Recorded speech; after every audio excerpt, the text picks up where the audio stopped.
કરીએ કે જ્યાં જાહેર મંચ પરથી સીઆર પાટીલે ટ્રેન માટે કરી રજૂઆત। રેલવે પ્રધાન અશ્વિની વૈષ્ણવને સીઆર પાટીલે રજૂઆત કરી। સુરત નોકરી માટે આવતા યુવાઓ માટે ટ્રેન શરૂ કરવા માટે માંગ કરી। બંધ થયેલી મેમુ ટ્રેન ફરીથી શરૂ કરવા સીઆર પાટીલે માંગણી કરી। વલસાડ, વાપી, નવસારી, બિલીમોરાથી આવતા મુસાફરો માટે ટ્રેન શરૂ કરો તેવી માંગ કરાઈ છે। ટ્રેન બંધ થતાં નોકરિયાત યુવાઓને પડે છે મુશ્કેલી।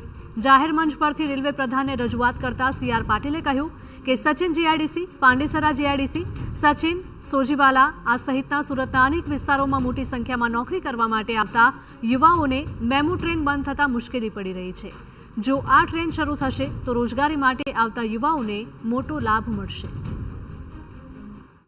और सबसे बड़ा प्रॉब्लम है जो वापी, वलसाड़ के लोग, जो युवा यहाँ सूरत जो नौकरी के लिए आते हैं, वो सचिन जीआईडीसी, पांडेसरा जीआईडीसी में हजारों कार्यकर्ता, हजारों युवा काम के लिए आता है। उनके लिए ट्रेन जो पहले चल रही थी वो बंद हो गई है। मैं आपसे रिक्वेस्ट करता हूँ कि कैसे भी करके वो सुबह आने के लिए और शाम को जाने के लिए ये जो ट्रेन है, मेमू ट्रेन है, वो उसको आप चालू करिए। ये बहुत बड़ी आवश्यकता है।